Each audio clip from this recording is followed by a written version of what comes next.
Hi, everyone. Thank you for being here. Welcome to our last panel of the day for East Brunswick Public Library Local Author Day. I'm thrilled to have with me Harry Marks and Deborah S. Greenhut.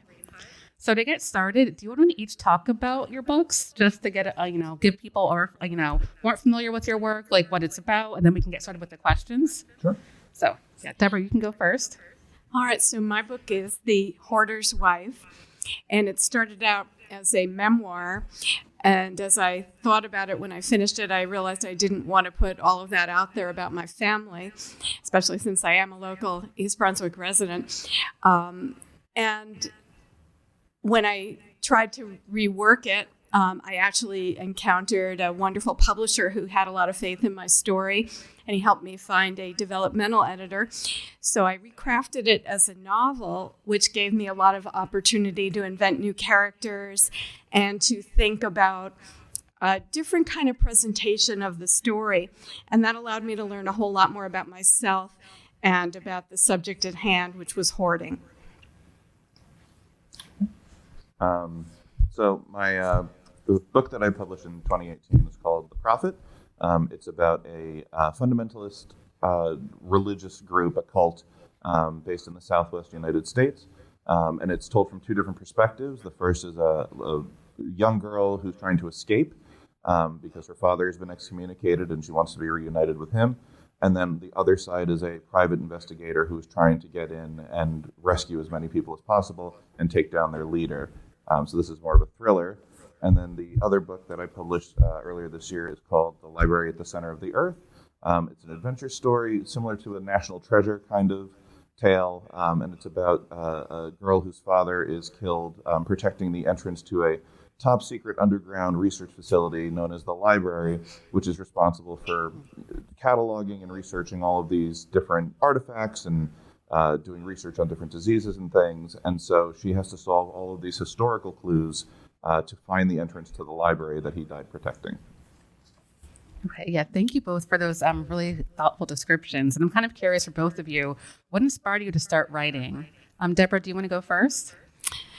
Well, I was inspired a really long time ago, and I'm not going to say how long ago that was, but when I was 8 years old, I was up in the woods one day, and we were learning about poetry in school, and I wrote a poem.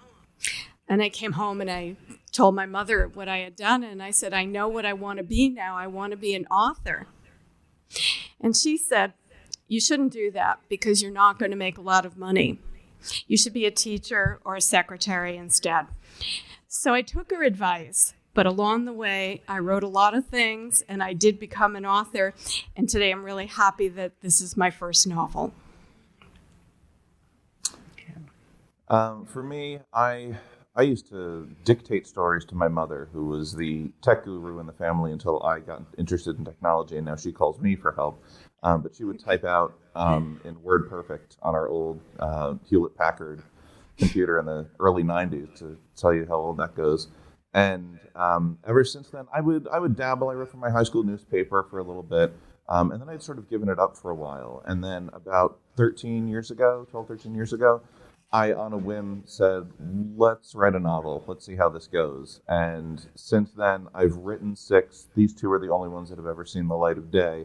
But yeah, I've been writing almost all my life in one capacity or another. And now I'm proud and lucky and happy to say that I'm actually getting to do it for a living. Not here, but I work for a company where I get to write podcast scripts. And, my words are heard by millions of people every month, which is really cool. Cool. Yeah, I actually have a follow-up question now, and I'm kind of curious for both of you, but especially for the library at the Center of the Earth. How did you go developing your story for that? And Deborah, I'm kind of curious about how you develop your stories too. But how you develop the setting, the pacing, all that. I'm so curious too. It's weird and tricky because every genre has their tropes and their the beats that you have to hit and things, and so you want to balance out the calm moments with the chase scenes and, someone coming after someone else, and then also the puzzle solving aspect of it. And for me, I'm a huge National Treasure fan, and just puzzle solving and, solving clues, and also American history as well. I live in Piscataway, and I'm right down the road from that old town that they had sort of picked up and moved over there, and they built this little cul-de-sac area where they do reenactments and things, and so I used to go there a lot. And where I live is not far from one of Washington's headquarters, and so just knowing that there were troops who would like march through my backyard during the Revolutionary War is just a very cool thing to know. So all of that combined went into the making of this book. It didn't come from any one particular source. It wasn't like an aha, I know what I want to write about. It was just this organic process that materialized over various disparate plot lines and inspirations. Yeah. Mark, I think that's really interesting. I always thought there was a library at the center of my life because it's always been at the center of my world. So I'm really, really intrigued by that. And for me, I also went to a part of my life that was pretty central. I mentioned that it was a memoir. I had actually been a hoarder's wife for 35 years. And when I left my husband because he couldn't stop, I thought, I don't ever want to think about this story again. But then he died very tragically, and I realized I had to think about this story. I had to think about how this had happened, why I had stayed, why people don't look at the hoarders' families in the same way that they do look at the hoarder, or they do look at them the same way. So there were a lot of questions I had about what had happened to us and why, and my contribution to that. And also to think about whether it could have ever been any different. So the book was a chance to revisit all of that in a very different way. Yeah, thank you, Deborah. That seems really vulnerable, too. It kind of ties into my next question is, what is the most difficult part of your writing process? And I'm curious for you, Deborah, because it seems so personal. Like, was that really hard for you to get started? Or do you just have to take a break at times? Well, through the years, I took a lot of notes. I'm always writing something, and I always have something open on my phone that I can either dictate to or write into. And I have lots of little pieces of paper, maybe that's hoarding too, of notes and journals throughout the years. So I didn't start from nowhere with the memoir, but to think about putting it out into the world, I thought I'd like it to be a little more artful than a kind of autobiographical dump of everything that happened to me. And a memoir really isn't your whole life. You can do memoirs of your life, but you would want to take a slice of life. So I thought, well, it needs to be a little smaller than the way it started as well. And I wanted it to have some more meaning than simply this was a tragedy and kind of a horror story, and I could tell it that way. But I wanted to make it more literary, so moving over to the novel was helpful. Yeah, and same for you, Harry. What was the most difficult part of your writing process? Finding time. Finding time to write is the hardest thing to do, especially if you have a day job, you've got family, you've got kids, you've got all these different things going on in your life. I have a wife and son at home. For about 10 years, I was working in New York in legal marketing. Side note, if you ever want to watch your soul erode in real time, work for a law firm. But I would get in there early on in the day. So I would take like a 5:30 train at a Metro Park and go right into the city. And there used to be a Barnes & Noble right down the street from my office that was open at 7 a.m. So I'd go in, and from 7 to 9, I would write at the cafe, and I'd have a scone and a cup of coffee. And that was my routine. And then COVID happened, and then that routine went out the window. And also they closed up Barnes & Noble, which was devastating. It was like watching my childhood home be torn down. But when that routine went away, I suddenly had to find new times to get in my writing wherever I could. Because not only that, the company I work for now, I was contracting for them on the side of doing a 9-to-5 job. So I had a day job, I had a family, I had a side job, and then I had this that I was doing wherever I could. And so that has been the most difficult part of my whole writing process. Yeah, it's like my follow-up is like, how do you find a time? Like, that just seems like, I know I used to commute too, and I know Melissa did also. We can also edit this part out. But we both used to commute, and we're like looking at each other like, yeah, it's so exhausting and like time consuming. Sleep is for the weak. No. Yes. We can really keep that part in. Yeah, it's a lot of coffee. That's really what it comes down to. It's a lot of coffee. Yeah. Okay, so my next question is for both of you. If you could tell your younger writer self anything, what would it be? Like any advice, words of wisdom to get started? Yeah, Deborah, you can go first. Well, my younger self was pretty strong about the idea of being a writer. And I think as I got older and got the rejection slips coming in, I started to wonder a little bit about the career path or the vocational path I had chosen.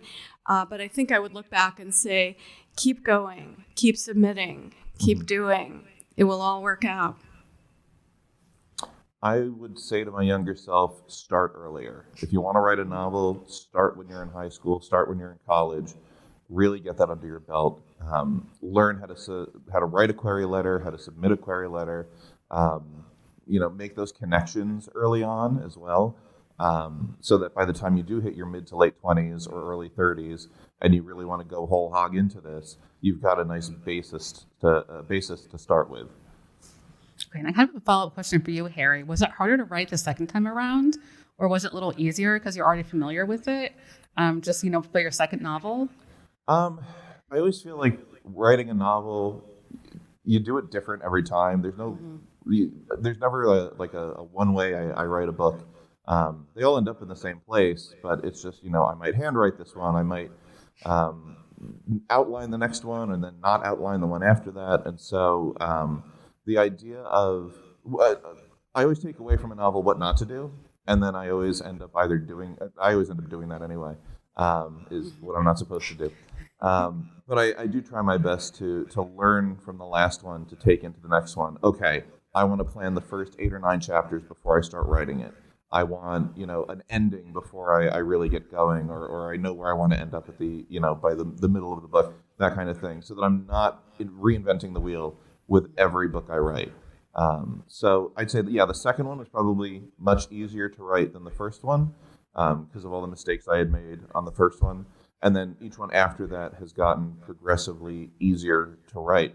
Though I will say, with COVID and everything, I'm in the middle of a book right now. I'm working on a manuscript, and just getting my brain into a place to tell a story that isn't for my job is really difficult. Because what I write is creative nonfiction for work, and then for fiction, and coming up with characters and motivations and settings and stories and all of this is just so difficult right now with everything going on, and with just trying to get back into a routine. I'll tell you this, I used to read a book a week. I haven't finished a book in 2 years. It's just like my brain has not been able to comprehend more than a few pages at a time. So it's been very difficult. Yeah, I think I can definitely relate to that, because I used to be an avid reader before the pandemic, and now, I can finish a book, but I really have to sit down and be like, okay, I'm going to go finish this book right now and make myself do it. But before, it was just so much easier. So I've started 10 books, and they're all in various states of the first 10 pages. Yeah, I have bookmarks everywhere, so I completely relate. So, I think my next question is, you kind of both talked about this a little bit, but what advice would you give to anyone just starting out in writing? I know you'd mentioned keep going, but is there any other advice, like just kind of things that you regret, or maybe that you would change along the way if you're going to do it all over again? Well, it's probably somewhat related to what I said before, but you need to have a writing practice. And I think almost everyone who's spoken up here today has said something about that. And for me, it was finding Ray Bradbury saying in the Zen of writing that you should write 1,500 words a day. And when I was in grad school, I had a professor who told us he didn't eat breakfast before he had written 6 publishable pages. So that's a pretty big demand. So somewhere in between those two, I think you can find a spot. But the only way to become a writer is to write. So if you do not do that, it's never going to happen for you. So I think I would really start with that fundamental thing, the writing practice of however many words you want it to be, but every single day sit down and do it. If you want your work to be published, either self-published or basically if you want other people to read it, find a critique partner, find someone who is not a parent or a sibling or a best friend, someone who will tell you exactly what you need to hear and not what you want to hear about your work. I am lucky enough to know many different writers. I used to host a podcast where I would talk to a writer every week or every other week about their books and stuff. So I built up a lot of connections, and I have a couple who I trust with my work, especially early on in the process. And I've asked them, for honest feedback, and they always give it. Find a writing group that you're comfortable with that might meet at the local Panera or the diner, and you guys exchange pages. But find someone who will tell you what you need to hear about your work, and not someone who's just going to say, "Oh, it's great. Your mother and I loved it." Like you don't want to hear that. And then I'll also say, for someone who wants to be published, start making connections. As much as as much as the talent is a piece of it, it's also a lot of dumb luck and who you know.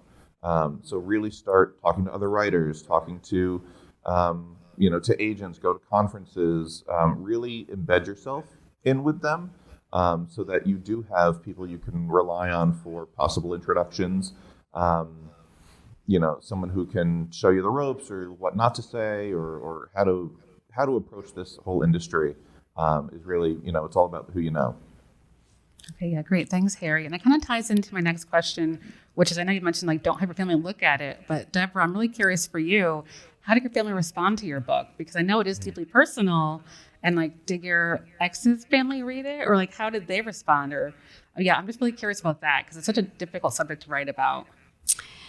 Well, I think all of us were at different stages of the grief process when I was working on the book, and I was a little bit further ahead of my children. I think they wished that I hadn't decided to write a book, but they both wished me well. And it's taken about 6 months since it came out for either of them to say anything to me. But it's funny, by coincidence, this weekend was the weekend when they started to ask me about it. So they're catching up a little bit with where I am, and I think they probably took a sneak look at it here and there so that they were a little bit aware of it, because they were probably afraid. They know their mom has been writing about family for a long time, in a different way. But I think they're at peace with it now, because it wasn't a revenge book in any sense of the word. It was about truth, but it was not a revenge book. So I don't know if any of my ex's family have read the book. Actually, that's not true. I have heard from 2 or 3 cousins of my husband who felt that it was fair and felt that it was a reasonable book. So I did get that feedback. I'm sorry I didn't think of that at first. But generally, the response has been quite positive to the story of it. So I think I did a fair job of being fair, which was part of my goal. Okay. And Harry, how has your family responded to your books? Have there been oh, these are really cool, the library aspect, which, obviously we're biased as librarians, but, what were their thoughts? My family knows I write. I don't think they've ever read anything I've written. And honestly, I'm not too distraught about it. I don't know, is it just the idea of my parents or my brother or whoever reading my books? I don't know, it's weird to me. And so it's better that I don't know if they've read it or not. No, yeah, I kind of completely understand that in a way. Sometimes it's when you're speaking to strangers, it's imagine you're speaking to strangers, not your family, and it's kind of a little bit easier. It's this is from my head and my heart, and it's just weird to put yourself out there, and then have people who've known you your entire life read that and then judge you on it, more than they usually judge you. So, yeah. Yeah, no, I completely understand that. So, and are you working on anything at the moment? I know you mentioned you're working on a next novel, so can you talk more about that? Sure. I am working on a retelling of the Charon myth from mythology, in which Charon is kicked out of the underworld and is now, rather than ushering people into the afterlife on his gondola, he creates keys out of the same wood from that gondola, and he meets this woman who has a terminal illness, and he's making a key for her, but he ends up falling in love with her. And so he has to juggle whether he wants to, what would happen if he left all of this behind, and what would happen to the soon-to-be deceased and their souls if he was not there to produce these keys. And, what are the effects of him abandoning who he is and what he's done for thousands of years. So that's really cool. How did you get that story idea? I'm kind of curious how that developed. Okay. No idea. I hate the question, where do you get your ideas? Because it's they just come out of nowhere. And I don't remember what I had been reading or watching or listening to when this one popped in. And it was just this is, it just the pieces came together in a certain way, and I ran with it. Yeah, no, I like that. I like that you just ran with it too. That's going to be really cool. Thank you. Yeah. So, Deborah, are you working on anything next? Well, I have 2 projects kind of simmering together. One is a book on a poetic sequence. It's actually more multi-genre work about Dancing with Dr. Alzheimer. And the other one, a friend of mine, after reading my book, said to me, there's one character that I really want to know more about, and that's the sister in the book, because you have her run away at a very early age, and she makes periodic appearances in letters throughout, but we don't really know a lot about her, and I am really curious. So that has started to become an idea. I have an outline for that book, and I think that may be the one I do next. Yeah, it's kind of like leading to another follow-up question. Like, which was for you the most difficult to write about? Was it your ex, or was it a certain part of your life that was most difficult for you to write about? And how do you overcome that? So yeah, I'm kind of just curious of just like, how do you start writing about something that's so difficult and vulnerable? So I think many of us have these inner stories that we want to tell, but we don't know how to just put that pen to the page. It sounds like it's going to be like really like almost like traumatic to almost rethink about it. You know what I mean? Well, I think sometimes though, when you're immersed in something all the time, and since I was journaling about it, the bridge to writing about it for a wider audience was not as difficult to cross, because it was a story that just kept pouring out of me, but I had no audience for it. So once I decided I would like to share this with other people, because I think that there are people stuck in situations like this who need to know if they can leave, can they get out? So it became more of a mission to tell the story so that people could understand it was possible to leave. So I think that was my purpose in part. So it wasn't once I got past the initial trauma of thinking I'm going to expose this to everyone, it was okay to do it.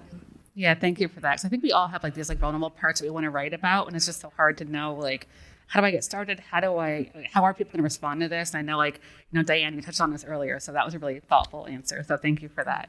I think my last question before we open up to audience questions is, what do you hope readers take away from your books? I know, Deborah, you have like such great insight, and you're wanting to help people. But like, what did you ultimately hope to gain by writing it that other people would take away from it? I want people to understand how complicated it is to live with a person who hoards. There was a lot of misunderstanding about it when we were going through that experience.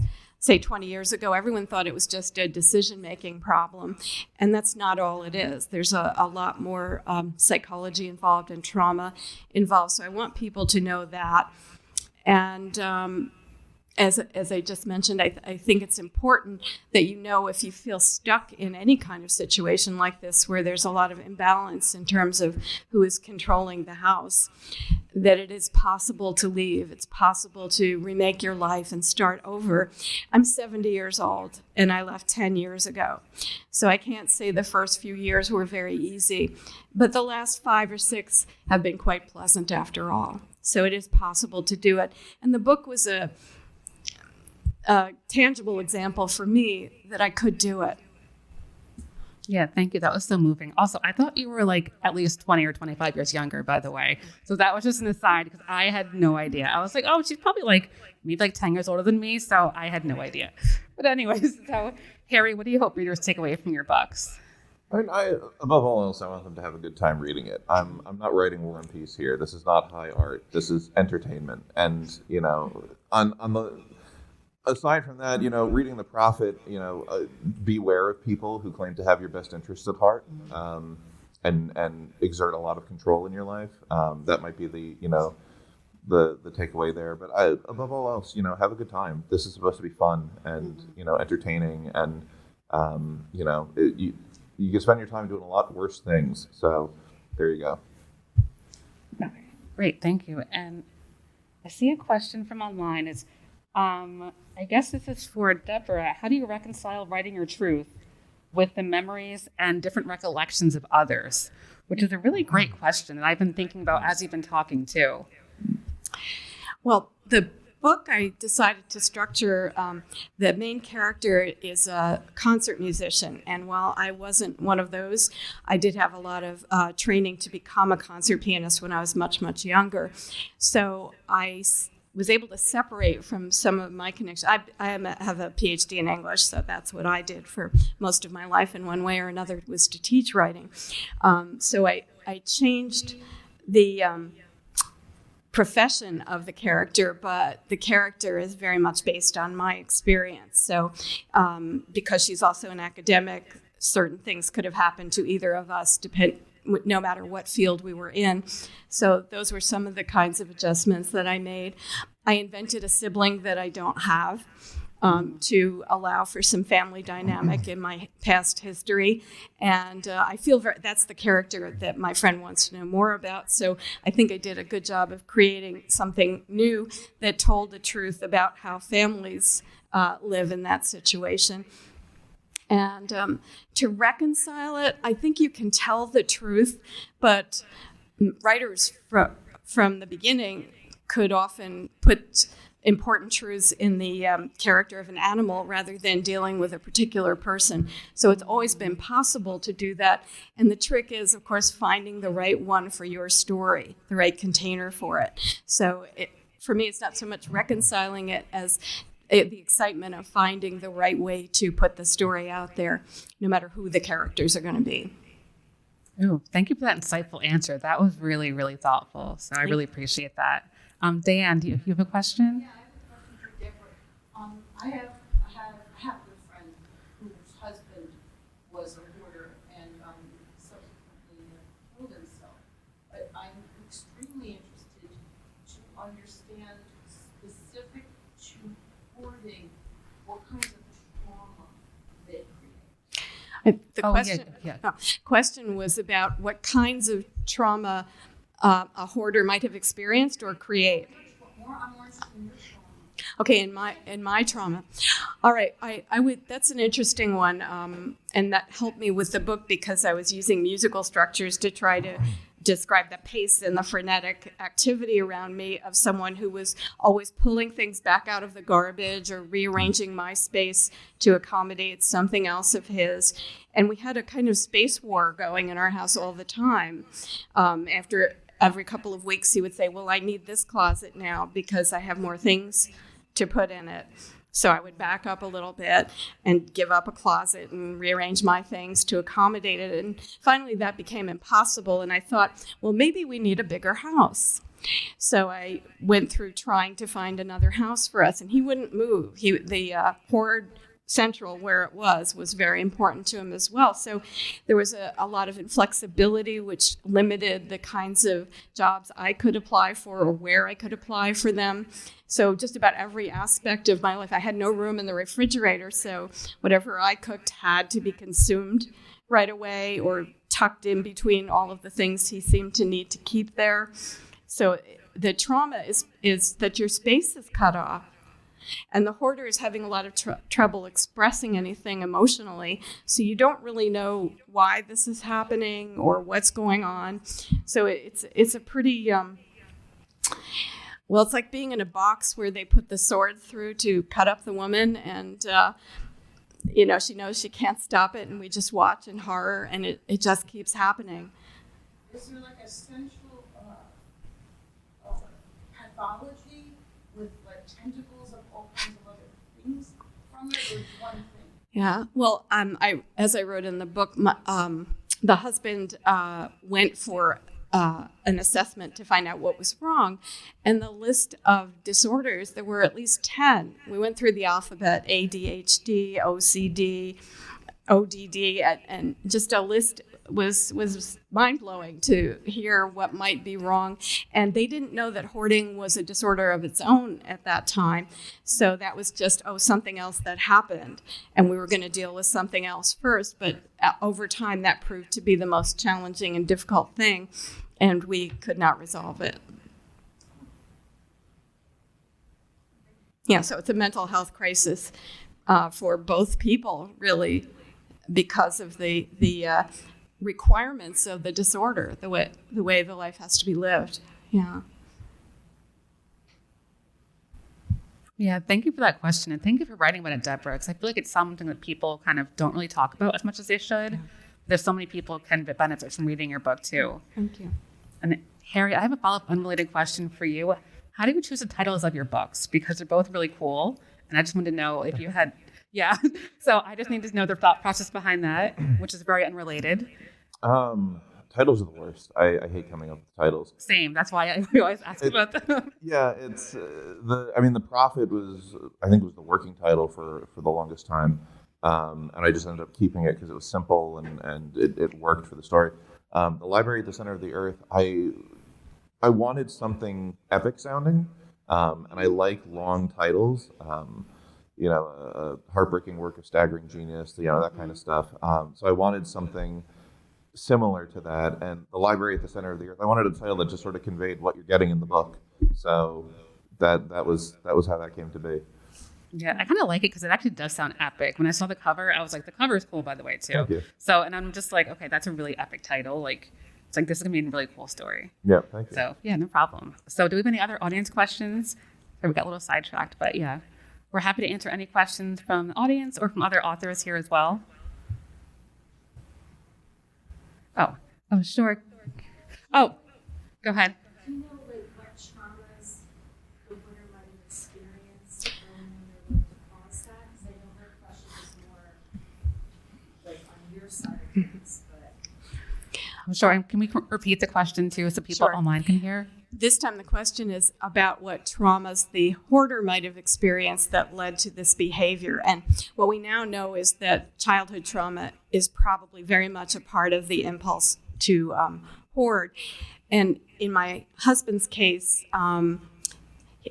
when we were at a therapy session once, he actually told a story of how his parents never let him have a bedroom as a child. His sister got the only extra bedroom in the house, and he had to live in the dining room.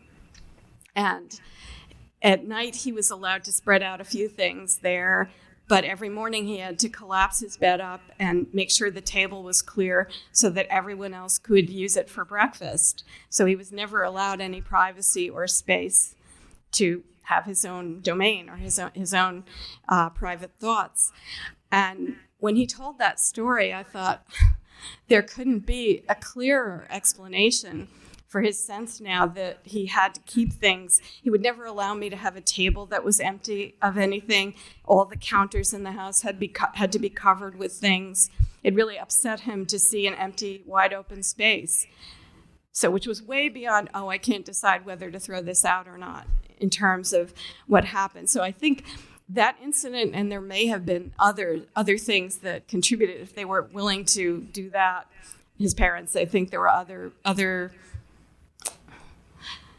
unfortunate behaviors that probably existed in the house that we may or may not have spoken about. But to me, that was a neon sign that something was amiss here in terms of personal space and shame and feeling that you had your own integrity as a human being. Yeah, thank you for that, Deborah. Is there any other follow-up questions? Oh, sure. Go ahead. I've toyed with the idea of writing something more memoir or autobiographical in the form of a novel, so it would the same way, because it would be not only less painful, but we could also disguise that it's, for readers that it's autobiographical, except for those who are closest. But one of the things that stopped me is the fact that some of those closer to me, it would be upsetting to, and my relationship with them is more important to me than writing a book. And so I wonder how you handle that. The question was about how I handled writing about people who were close to me. And even though I created a novel here, people can probably recognize themselves in it. And how do I handle that? Well, sadly, many of the primary people in the book are not living anymore. So my husband actually took his own life. So he was probably the greatest obstacle to my ever doing a book like this. And some of his relatives were not alive anymore as well. So I didn't have, once I got to writing the novel, I didn't have those worries anymore, although I did think about it a lot. And one reason for switching to a novel and inventing some characters who never existed was to give it a truth, but not the accuracy of an autobiography.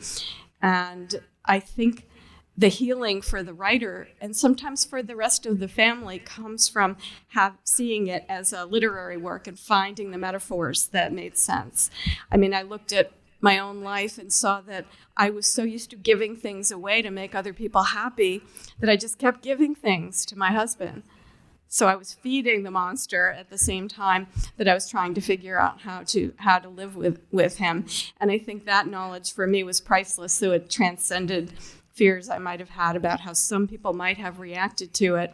But I don't think I would have written the book unless that my husband were not alive anymore. So it's a waiting game. Sorry. You know, I appreciate the honesty because I think it is a waiting game for many of us for these stories too. So, and I kind of like I have another follow-up question. So, Harry, how did you even kind of other people asked that earlier, like the writing process, like how did you get started with like finding an agent, publisher? I know that's a waiting game for many of us. So, was it easy to just get started? I mean, it's never easy, but like how did you even go about that? Just like being like, I want to get this published. Like, where do I go? So I'll say these two were self-published. They didn't start that way. These were meant to be traditionally published. But I had queried them, and so for me, there were a couple of different resources I used. One is it's called the Print Run Podcast. It's hosted by two literary agents based out in Minnesota, Laura Zatz and Eric Hain. Fantastic podcast. And through their Patreon, they have special episodes designed towards first pages and queries. So they'll read submitted first pages and submitted query letters from listeners and go through them and analyze them and overanalyze them. Like they'll analyze them in a way that no agent would in order to break down what would work and what might not work. So that has been fantastic. Also, there's a query submission or a query manager service. It might even be called Query Manager that I was using to search for agents. It lists their websites and their profiles on Publishers Marketplace, and it allows you to track. So you set up what book you're submitting, and then what agents you're tracking, and what you've submitted to them, when they've responded. The comment forum in that system is very good because you can usually get an idea of like how long before someone gets a response, and so you can track the whole query process that entire way. The free version is pretty nice. Gives you enough, I think, to work with for one book, but if you use it a lot, paying for it, I think it's $25 a year. You get full access to like tracking multiple books and different kinds of filters you can run on just keeping track of all of your queries. And then, I mean, those are the two main ones. And then again, it's really like Twitter has been a huge help for me in terms of connecting with people and networking with other writers and agents. Talking to them on Twitter, having conversations back and forth, and not in like an aggressive way, but like, replying to something they post or asking questions. Pitch contests on Twitter are also a great way to get in there, where you have 240 characters to pitch your book, and then if an agent likes that pitch you submitted, you're basically invited to query them, and so. Finding inroads in that way has been extremely helpful. But yeah, building those connections, definitely number one. Yeah, thanks. I've also found Twitter very helpful in freelance writing and just trying to get work out there. Deborah, how did it go about you with the path to getting published? How was it for you? Okay, The Hoarder's Wife actually was entered in a pitch fest, which was run by a company called When Words Count. And it started with an ad in Facebook that offered writers a free weekend in Vermont to come and write with other people and just enjoy yourself. But when I got there, the pitch for the Pitch Fest was on, which turned out to be a very good thing. The prize was a contract with a book publisher. And in addition to that, what we had to do along the way was to get a cover designed. We worked with a designer that was provided by When Words Count. And we also got a publicist, and we were allowed to speak to some editors and other publicists who work in the fields that we were working in. And at the end of the day, one person got the so-called gold contract, which was a full ride with a publisher. And the prize that I won was a hybrid offer. So part of it was a contribution from me, and the publisher put up the other half of it. So that was pretty much the route. I didn't submit it anywhere else. Just came along at the point when I was working on the memoir, and then thank you COVID, I was able to write the whole thing and get the rest of it done. So. Yeah, thank you both for your honesty and vulnerability here. I really appreciate it. I love talking to both of you. It was so fun. I wish we could talk for like another hour, honestly. But we are out of time. So thank you both, Harry and Deborah, for being here. Such great questions online, too. So thank you, everyone, for tuning in. Thank you again for having us for this first East Brunswick Local Authors Day. We hope to see you again next year. And my name is Stephanie, and thank you again for being here. Thank you both. Thank you. Yes.